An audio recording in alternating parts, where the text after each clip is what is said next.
Assalamu alaikum musidɓe tedduɓe yeɓiyankoɓe Ayaw Pindi TV tawteɓe nder e bawliri kala jama lawale monno en jetti jomiraɗo jombare bawɗo kokkuɗen fartange cellal ganduɗa kay ko gurdam dartaɗo oɗo subaka addande on holko sifa e kedle gueɗene jeyde e leydi Sénégal ɗo mbawɗon wonde no mbawɗon wonirde min gatti tigui ganduɗa ko ɗo wonde on walla mbiyen addande on roɓindu jeydeji mono oɗo subaka no woni noon kala ɗum hebde kala e subaka aadi biladi salade aade ɓuuri firtude aadi en calmini Aissata Ndiaye kono kay ceerno Mamadou Moussa kala ganduɗa ko weltantoɓe Pindi TV nder e bawledi kala en calminiɓe en juurimiɓe hande noon ganduɗa kay ko gonko rafi covid 19 kono kay on examen baccalauréat jukkuɗo tigui ganduɗa ko yuɓɓinede e wertago leydi Sénégal ɗum noon tigui woni ko tawete nder jayde e ganduɗa koye jaydeji leydi Sénégal ha joni noon ganduɗa kay koye nder jaydeji ɗiɗon tigui ene jokki haala oɗon activiste wiyete ko kilifa mo yanama ɗum ɗo tigui ene tawa nder ganduɗa kay koye nder ɗiɗon jaydeji musidɓe tedduɓe oɗo subaka aljuma gudditirten ko jayde enquête nden jayde ene waynude arti koye ganduɗa tigui koye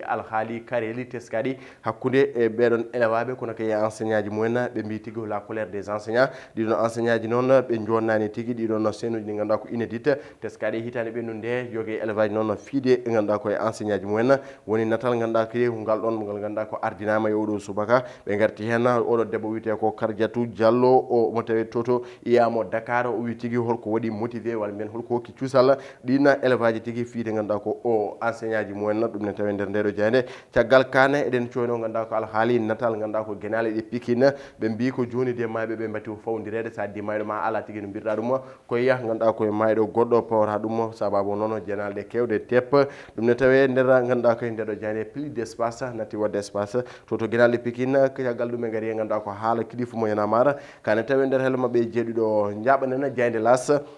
ene woni ɓe jeyneyankoɓe gaari koye gonko covid 19 ɓe mbi ko de ko vaccination maître Malick Sall anéanti les efforts des experts hayso tawi ganduɗa ko haralleɓe cellal peccinoɓe peeje gam de addude waylo walla mbiyana addude ganduɗa ko kutorɗe kaptorɗe rafi covid 19 ko wayno vaccin o ene wayno de onon vaccin lataki ganduɗa ko sembinta tigui rewtude mboros covid 19 saabu tigui kanko maître Malick Sall on garde de sceaux ko ñestinoɗo no hannirta ni kono hatta tigui on virus memimo no hannirta ni ɗum ne tawi nder ndeɗo jeyde caggal kanɓe gaari ene talla on jagoɗo cellal leydi Sénégal o wiyete ko Abdoulaye Diouf Sarr batu CRD waɗi réclamé ko Abdoulaye Diouf Sarr ganduɗa tigui yo ummo hoorejo jagor gallal ngal ɗon tigui saabu oɗon gestion pandémie o tigui darde makko tentani walla mbiyano o waɗi essuyé e wiide mabɓe kamɓe ɓe noon ganduɗa tigui yidde mabɓe ko yo ummo toon caggal ɗum e gaari embouteillage e nder ganduɗa tigui koye guenale ɗe ɓe koliti jaynenkoɓe las ɓe mbi ko la covid 19 tue en moins 10 personnes par jour kala e ñalawma yimɓe sappo ene mbasa pitare mumen sababu ko mboros covid 19 ɓe garti joni ha joni ganduɗa koya ɓeɗon boulanger en holliɓe ma ja grève kono oɗo ngolɗo tuma ɓe mbaylatta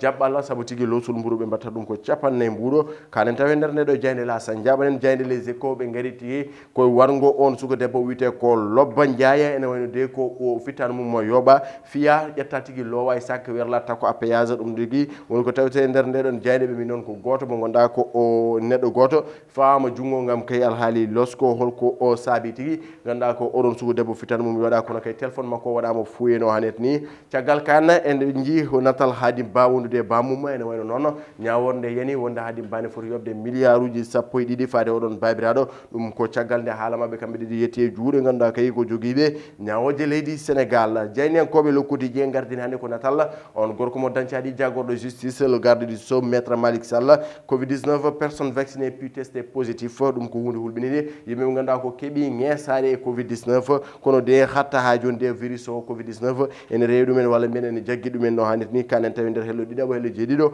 ardinde natal oɗo gorko mo dañcaɗi caggal kan noon ɓe gaari e natal on ganduɗa kay ko série biteɗo infidèle waɗama censuré ɗum ko communiqué mo sénéra tambiɓe alhaali ganduɗa ko gueɗe mogoji ɗo e nder leydi Sénégal ene wayno de ɓe jamiri wonde tigui yo oɗon série infidèle dartine nder ganduɗa kay ko e télévision ngaji leydi Sénégal sababu noon ko gueɗe jeeyanoɗe hen ɗum ne tawi nder ndeɗo jayde lokkuti jeyde Madiambal Diagna jaɓani jayde vox populi oɗo subaka ɓe gardini ko alhaali kilifa mo yana mara ene wayno caggal nde tuma alhaali wadde faux visa trafic de visa e gueɗe mbaɗe noon ene wayno kilifa wahliti haala ka wotti ɗum koye alhaali jeeygu autoji o holliti noon so tawi tigui soɓe jiiɗi ko yoɓade fittadu kilifa yoɓe paam maɓe jiiya 5 millions kilifa e jeese mabɓe so mbaɗi kilifa noon hatta kilifa en woɗɓe ma dara jeeso mabɓe ɗum noon ko kongi ɗi suuti ganduɗa tigui faade laamu leydi Sénégal o holliti noon poursuite judiciaire ma uddite ngam kay oɗon alhaali ɓeɗo laɓɓinede no hannit ni caggal kan ɓe gari ganduɗa kay koni natalla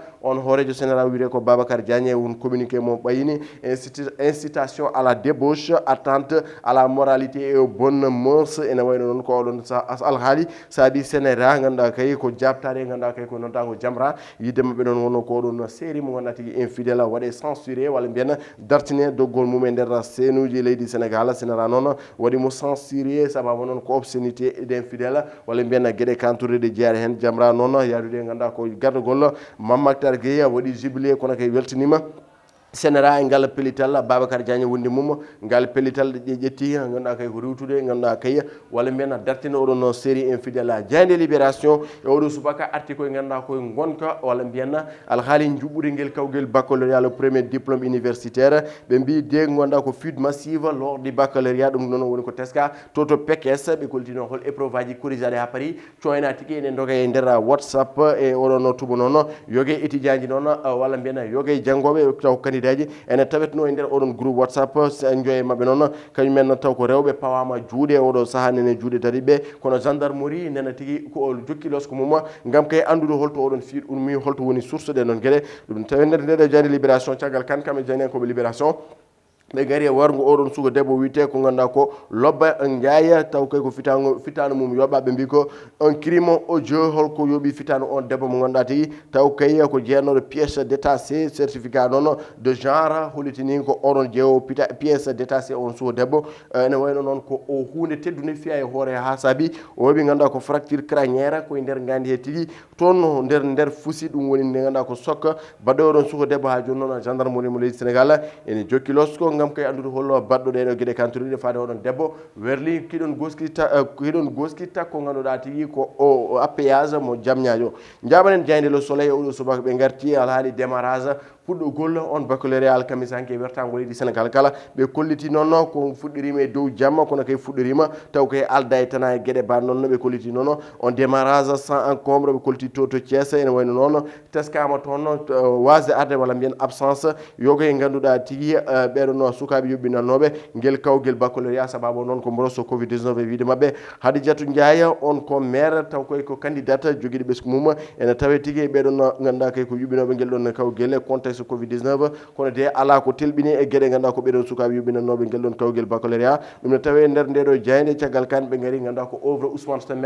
Semaine Ousmane on mo ganduɗa ko ceeha o gana taw koy ko œuvre makko nena waɗa exposé to France gam kay ya duuɓi sappo ɗum ne tawe nder ndeɗon Diagne ganduɗa ko guindire Le Soleil ya jaɓanen Diagne l'Observateur Diagne Youssou Madjiguen gue arti koye gonko oɗon troisiéme vague covid 19 jokkuɗo yobade pitali kono kay ko ɓen ñawɓe covid 19 goni ɗo e nder ganduɗa koye ndeɗo Diagne sudde kongi oɗo wiyete ko ganduɗa ko Fatou Ndiaye o ko jeeɗiɗo mbasi pitali mumen yesso makko kanko hulino so tawi tigui wona kanko rewata hen ɗum ne tawe nder ndeɗo Diagne kono kay goɗɗo wiyete ko Aissatou Gueye joom duuɓi capannayyi o hollitini o nattino jogade force gam koye foofa walla gam o haala sababu noon ko jofe makko ɗe o sikkanno tigui holko fawa hen walla holko woni dow majjuma goɗɗo o ko gorko wiyete ko Mamadou Fall mo duuɓi capanɗe joyitati o gonka rafi o walla mbiyen hulɓinade mum ko Allah tan andi ko kamɓe ñawɓe tan ganno ɗum uyi saabu tan kanko to lelnoɗo ko ɗon tigui o heblorno waɗatno gueɗe makko foof ko kustigui gueɗe baɗe noon ɗum nde tawe nder hello nayebo hello jooɓo ndeɗo Diagne ganduɗa tigui Youssou Madjiguen ɓe garte ganduɗa ko wargo oɗon min ganduɗa ko Lobbe Ndiaye caggal kan noon ɓe gaari ganduɗa koye décision mo Sénégal ƴekki e oɗon communiqué moɓe ɓayini gam kay dartinde oɗon série infidèle o wonta de dogge ganduɗa ko yiya ganduɗa ko senuji leydi Sénégal ɓe gaari ha joni e oɗon fannu coftal balle hele mabɓe sappo e ɗiɗo ya de natal lolien de gueji wawi wiyete ko Balagay 2 o mettini walla mbiyen o yonnani tigui waɗede reporté comma makko hakkude makko e Bombardier caggal kana Aissata Ndiaye no heewi wiide gayni tan koye Diagne coftal ɓalli nde e stade Oudara Damal e oɗo subaka yadde e natal Alfred de Gomis o woni ganduɗa ko gardien mo leydi Sénégal pettanoɗo to Dijon heɓɗo fartangue tigui jokkuɗo saison mum rawane o ganduɗa to stade Rennais lomtade ganduɗa ko Edouard Mendy jokkoynoɗo golle to Chelsea ene wayno noon hayso tawi Edouard Mendy waɗino brillé to Chelsea kono kay kanko heɓani fartangue ganduɗa ko latare walla mbiyen wadde brillé to stade Rennais woni sababu noon renna addude ganduɗa ko olsima ganduɗa kay olsen gam kay wawa tigui wadde mo rivalisé walla mbiyana hokkudemo pression e gueɗe baɗe noon ɗum ne tawi nder ndeɗo jande caggal kani ɓe gaari e natal gorko mo bambali wiyete ko Sadio Mané ɓe mbi ko prépare bien le nouvel exercice e oɗo saaha noon caggal oɗon préparation on walla mbiyanna matcheji pré saison Sadio Mané fetti poti tati kono heeɓi fartague loggude bituji ɗiɗi ɗum ne tawi nder ndeɗo jande caggal kanda gaari e natal on jagorɗo sato kotki ministre de l'urbanisme ganduɗa ko ganduɗa l'habitat o wiyete ko oɗon Abdoulaye Sow ko kanko denatal mum tawte e nder ndeɗo jande kono kanko woni vice président ganduɗa ko o fédération sénégalaise de football kanko ganduɗa natal makko tawi ɗo suude kongi alhaali protocole mo Rabat alhaali ganduɗa ko sumgo ko confédération africaine de football horejo président ganduɗa ko confédération africaine de football kono kay e on consensus jokkuɗo waɗede oɗo saaha gam kay ganduɗa ko lomgol on mo ganduɗa tigui maître Augustin Senghor e alhaali Mbaye Diouf Dia Sayer Seck consensus mo mbaɗi gam kay artidade oɗon ligue walla mbiyana artidade oɗon mo ganduɗa tigui alhaali fédération sénégalaise de football wonde président ɗum ne tawi nder ndeɗo jayne ha joni noon gartene ganduɗa kay koye alhaali baccalauréat gonɗe yuɓɓinede oɗo saaha ene wayno noon guel kawguel fuɗɗima hankiya janggo noon ma jokku no hannirta ni kono ko wasiyade ha joni ɓeɗon sukaɓe janggoɓe neɗɗo ko jangguɗa 9 mois o so tawi ganduɗa ko a jiimeɗe ɗiɗon épreuve aji a ronki yiiden ko ganduɗa tigui janggo e jaam a ronki yiiden ko ganduɗa ko mbawɗa wadde traité wadde mbiyen nunɗal ene hani ɗon saabu ganduɗa ko wasde dow teddugal ɓuuride dañde te ko ganduɗa ko alda e teddugal neɗɗo ne ronka foof hay dindimago mum wadde mbiyen tricherie wona gueɗe ganduɗa ko jeeyaɗe janggo e jaam aɗa wawi wasirade oɗon diplôme walla janggo e jaam aɗa wawi ganduɗa ko wutorade oɗon diplôme ɗum wontata ko bien mal acquis noon tigui mbawɗen sifrade ɗum wadde mbiyen ɓeɗon sukaɓe moni fof yo artira haqqille mum ko wone gandima hoko ñamgoɗa ho wat ɗum noon il faut être sûr de toi il faut ganduɗa ko jomum jogo kadi ganduɗa ko cuusal wadde osé ganduɗa ko jogo cuusal tigui yaltinde ko woni hoore mum janggo e jaam so tawi tigui ganduɗa ko arani walla mbiyen ko jangguɗa ko arani sa ruttima bon voilà aɗa wawi tigui waylude e tubaji goɗɗi hande jomum jagui gendarmerie sababude tricherie par ce que tricherie équivaut à guyka kañum e guyka poti donc nak ko wasiyade ɓeɗon élevage ko ganduɗa ko waɗɗum ka anda ko o puɗɗum e junggo Allah nde won noon bon voilà ko kanko woni dokkowo bon ala fof ko yiya ɗo mo janggani heeɓi baccalauréat janggude heeɓi baccalauréat joɗiɗo galle mum heeɓi baccalauréat mo waɗani bac ni heeɓi baccalauréat donc nak ko wiyede kalkine ara yo arde dow fulla yo arde dow fayde kono kadi yo arde dow teddugal musidɓe tedduɓe en calmini ganduɗa ko yeeɓiyenkoɓe men gana ɓen ɓe ganduɗa ko meeɗa yettere caggal hayso tawi ganduɗa ne waɗa retard uji kamɓe kadi meeɗa yettere caggal rewidade gueɗe Pini TV ko wayno Abdoulaye Djimen en tawi to France ko wayno nde ganduɗa Mamadou Mbaye en e gueɗe baɗe noon ɓen ɓe ganduɗa en dewidima gueɗe Pini to Marsa Salem en calminiɓe juurimimo woni ganduɗa kayya ko séria ganduɗa tigui gogama woni gonɗo e baccalauréat en mbimo bonne chance kankone yo Allah newnu gueɗe foof no hannirta ni en calminimo kuuɓalla ganduɗa ko candidat ji juɓɓinoɓe ɗo guel ɗon kawguel to lycée Lisga kamɓe foof en mbiɓe bonne chance à tous et à toutes yo Allah waɗen ɓuuralla Allah waɗa hen ganduɗa kayya ko kamɓe foof ɓe keeɓa baccalauréat no hannirta ni musidɓe tedduɓe arnoɗo o nden kelle gaɗane jeyde leydi Sénégal ko Moussa Nia to karallagal to woni toon ko Samba Diop aadi men ko altine so hawri welede Allah musidɓe tedduɓe Allah jarama on jarama